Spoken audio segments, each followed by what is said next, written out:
दोस्तों, मैं Rajendra Kumar ABTV news channel से। आज हमारे बीच में जो है सत्यपाल चौधरी जी हैं, जो कि आज़ाद समाज पार्टी से, काशीराम जी की पार्टी से चुनाव लड़ रहे हैं। और सबसे बड़ी विशेषता यह है कि काफ़ी लंबे समय तक जो है ये समाज की सेवा में रहे हैं, काफ़ी लोगों का कार्य किया है, कई बार चुनाव भी लड़ चुके हैं, इनके मिसेज भी चुनाव लड़ चुके हैं। सामाजिक दृष्टि से जिस तरीके का इनका समाज में एक प्रभाव है, आज चलेंगे हम उन्हीं से बातचीत करेंगे।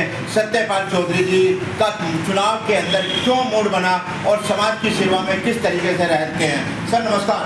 सत्यपाल जी, सबसे पहले तो मैं जानना चाहूँगा कि आप चंद्रशेखर जी की आज़ाद जो पार्टी है उससे काफ़ी लंबे समय से जुड़े हुए हैं।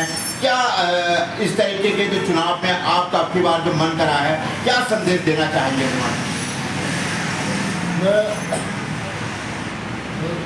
पिछले 5 साल से आज़ाद समाज पार्टी में हूँ। दिवाली में था, फिर उसके बाद आज़ाद समाज पार्टी की स्थापना हुई और राजस्थान का प्रभारी हूँ। मेरे नेतृत्व में 2023 में राजस्थान में विधानसभा के चुनाव हुए, जहाँ पार्टी ने बहुत अच्छा प्रदर्शन किया। बहुत गठबंधन था RLP से, हनुमान बेनीवाल जी की पार्टी से। गठबंधन में हालांकि जो नई सीट पाए हैं, लेकिन वहाँ करीब 14-15 लाख वोट मिला था और 74 हज़ार वोट लेकर भी हम लोग चुनाव हुआ।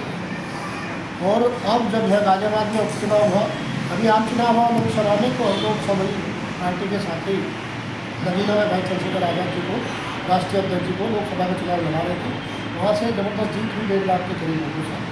तो उस जीत के बाद में यहाँ पर भी ये इस पर जीत हुई, गाजियाबाद की भारतीय जनता पार्टी जीती। तो उन्होंने जून में 4 जून के बाद उन्होंने 20 जून को यहाँ इस्तीफा दे दिया, जो विधायक थे यहाँ पे उत्तम गर्ग जी, और ये सीट खाली हुई।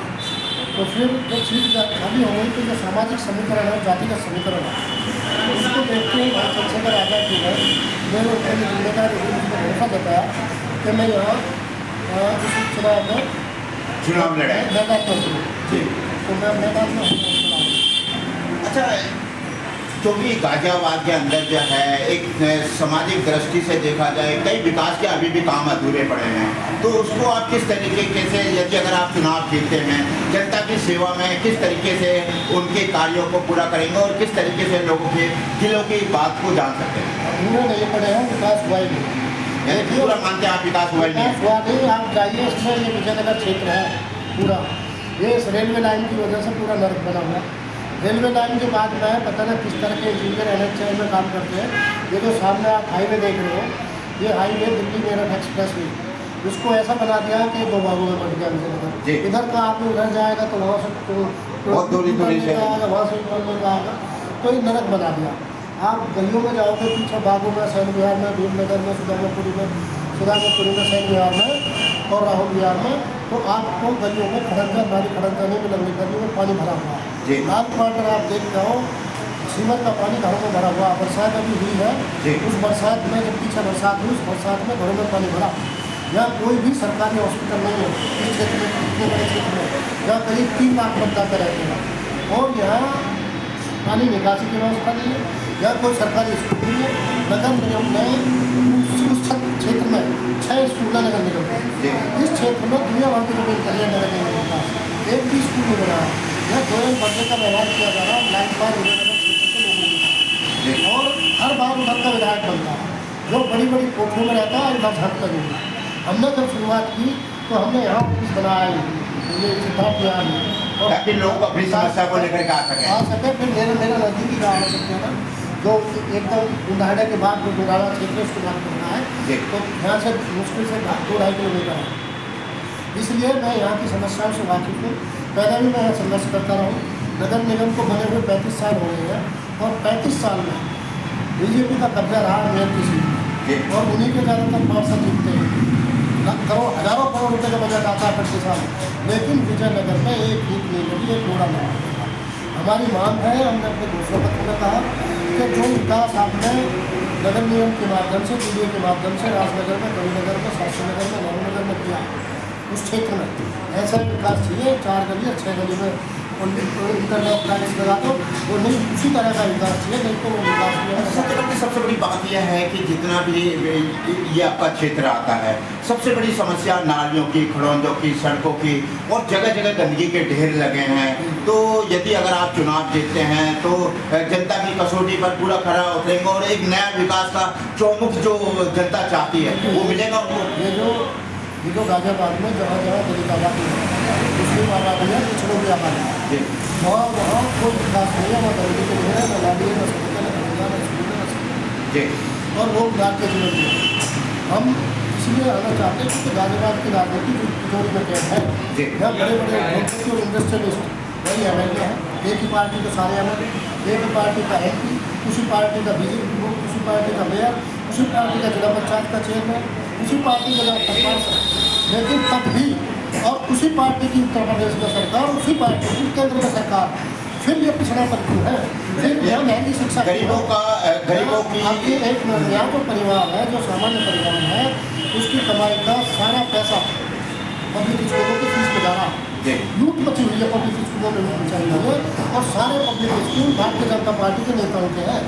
आरटी में राइट टू एजुकेशन में है 25,000 बच्चों के एडमिशन होने थे, लेकिन बेईमानी करके भ्रष्टाचार करके उनको 6,000 पे लिया और 6,000 में से भी केवल 3,000 एडमिशन अब तक हो पाए हैं। एक भी भाजपा का नेता, विधायक, एमपी, एमएलसी, राज्यसभा मेयर इस पर कुछ भी बोलने में तैयार नहीं है। हम ये हिंदू मुस्लिम का जो हिंदू मुस्लिम इसको नहीं, हम मुद्दों की राजनीति होगी और हम जो तिजोरी में कैद है, जो बड़े बड़े उद्योगपति और उनके इंडस्ट्रियलिस्ट के यहाँ पर जो कैद हो गई है गाजियाबाद की राजनीति, उसको भी किसान का बेटा, गरीब का बेटा और जनता का बेटा वहाँ से निकाल कर, उनकी तिजोरी में से निकाल कर और आप जनता के हवाले करेगा। लेकिन ठीक आपको नहीं लगता है क्योंकि पीछे जो है बसपा पार्टी जो है वो बसपा के रहे अब, लेकिन जो है जिस तरीके से चंद्रशेखर आज़ाद जी जो है एक दलितों के वर्ग की, मुस्लिम समाज को और सभी वर्गों को लेकर के जिस तरीके से चुनाव भी लड़ते हैं और सामाजिक न्याय के लिए उनके लिए आवाज़ भी हमेशा उठाते रहते हैं, तो आपको लगता है कि अब आज़ाद पार्टी जो है, जो काशीराम जी की विचारधारा है, उनको पूरा करने जा रही है? देखिए एससी जो है बहुत ही समझदार है, अम्बेडकरवादी है, बाबा साहब अम्बेडकर, डॉक्टर भीमराव अम्बेडकर को पढ़ता है, अपने काशीराम साहब को पढ़ता है, अपने महापुरुषों को पढ़ता है, वो जागरूक है और उसे मालूम है कि बहुजन समाज पार्टी किसके इशारे पर चुनाव लड़ाती है, किसके इशारे पर काम करती है और बाकायदा उठक बैठक लगाती है। बीजेपी कहते उठ रहे बैठ तो बीजेपी द्वारा उठक बैठक कराई जाती है, इसको बर्दाश्त नहीं करती है स्वाभिमानी को, तो उसने ये सिद्ध कर दिया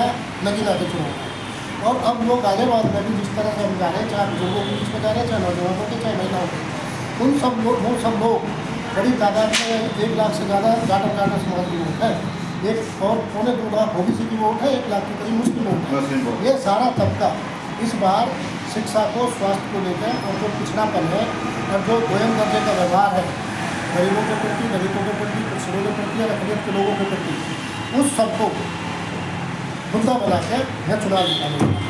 तो मेरा एक सवाल और भी है, सबसे बड़ी चीज़ जो है जनता जो है एजुकेशन, जो क्योंकि पिछड़े लोग, दलित लोग जो है, ज़्यादातर मुस्लिम समाज के लोग जो है वो अशिक्षित हैं इस समय। तो यदि अगर आप चुनाव लड़ते हैं, चुनाव जीतते हैं, विधायक बनते हैं, तो आपका एक मेन जो उद्देश्य है वो शिक्षित होने के लिए ज़रूर होगा, क्योंकि डॉक्टर भीमराव अम्बेडकर जी ने हमेशा कहा है कि संघर्ष करो, संगठित रहो और जो है ये चीज़ मिलेगी उनको। बिल्कुल मिलेगी। हमारा चुनाव लड़ने का उद्देश्य है ताकि जो शिक्षा से वंचित करने की साजिश हो रही है उस साजिश को बेनकाब करें। शिक्षा इतनी महंगी करती है कि गरीब आदमी के हाथ से निकल जाए, गरीब के बच्चे ही ना पढ़ पाए। हम उस साजिश को फेल करेंगे या ज़्यादा से ज़्यादा नगर निगम और जिले में दवा बनाएंगे तो वो अपने स्कूल खोलें, सरकारी हॉस्पिटल खोलें, ताकि गरीब लोगों को, आम लोगों को शिक्षा, स्वास्थ्य जो हमारे भारत के संविधान में प्रावधान है, ये सरकार के विषय है। तो सरकार को इन्हें खोलने की जिम्मेवारी लेनी चाहिए। ये जो प्राइवेट अस्पताल और प्राइवेट स्कूल लूट बचाते हैं, लूट बंद होनी चाहिए, इसको बंद कराएंगे और यहाँ जनता के अधिकारों के लिए, इनकी बेहतरी के लिए, इनका पिछड़ापन दूर करने के लिए, गैर बराबरी और भेदभाव के खिलाफ हम लोग, चाहे सरकार हो या प्रशासन, उसकी नाक में बंद करेंगे और हर हालत में समानता पैदा करेंगे। तो अब की बार जो चुनाव होने जा रहा है बड़ा संघर्षशील होने जा रहा है चुनाव जो है, तो आपको नहीं लगता है कि त्रिकोणीय मुकाबला होगा या आप अपनी कसौटी पर पूरी तरीके से खरा उतरेंगे? कोई कोणीय मुकाबला, त्रिकोणीय चौकोणीय मुकाबला नहीं है।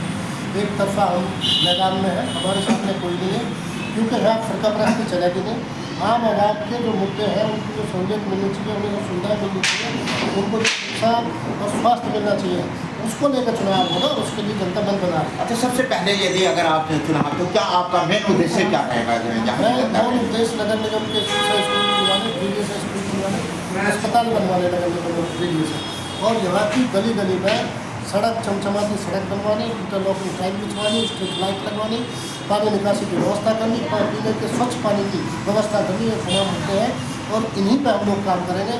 विधायक बनने के तुरंत बाद इन पर काम, यानी कि विधानसभा में भी अगर कोई आवाज़ की बात होगी तो बुलंद तरीके से उठाई कहाँ जाएगी। से भी होगी। जिस तरह से नगीना सा सांसद बनने के बाद भाई चंद्रशेखर आज़ाद जी लोकसभा में, चाहे इस देश में गरीब का मुद्दा है, चाहे मुस्लिम का मुद्दा है, चाहे वकीलों का मुद्दा है, चाहे पुलिस का मुद्दा है, चाहे शिक्षा का मुद्दा है, चाहे महिलाओं का मुद्दा है, हर मुद्दे में जो तरीके से आवाज़ बुलंद कर रहे हैं, उसी तरीके से हम भी या नगर निगम में, DDA में और लखनऊ की विधानसभा में मुद्दों को बुलंद आवाज़ के साथ।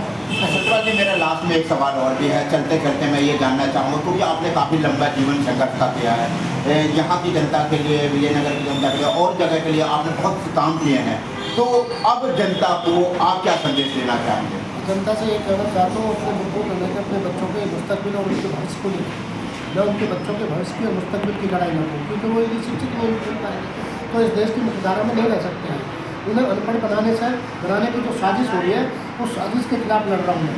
तो तुम अपने मासूम बच्चों के लिए, उनके भविष्य के लिए, उनके भविष्य को बचाने के लिए मेरा समर्थन करो, ताकि मैं आपके बच्चों को बेहतर जीवन दे सकूँ, बेहतर शिक्षा दिला सकूँ, बेहतर स्वास्थ्य दिला सकूँ, आप लोगों का जो नारकीय जीवन है स्वास्थ्य के जीवन से बाहर ला सकूँ। आप मेरा पुरजोर समर्थन करें और समर्थन देकर वोट देकर मुझे विधानसभा में। देखिए, हमारे बीच में सत्यपाल जी हैं जो कि काफ़ी लंबे समय से जीवन में संघर्ष करते रहे हैं और आज़ाद पार्टी से जो है वो चुनाव लड़ रहे हैं। यहाँ की जनता जिस तरीके से इनको प्यार करती है, समाज में इनका अपना एक प्रभाव है और काफ़ी लंबे वर्षों से जो है इन्होंने यहाँ की जनता की सेवा की है। तो ये भी जनता से अनुरोध करते हैं कि जनता यदि अगर इनको इस बार चुनाव में जिताती है तो वो पूरी तरीके से कसौटी पर उतरेगी। नमस्कार, जय हिंद। मैं राजेंद्र कुमार, सभी दर्शकों को सादर नमस्कार, प्रणाम, जय हिंद, धन्यवाद।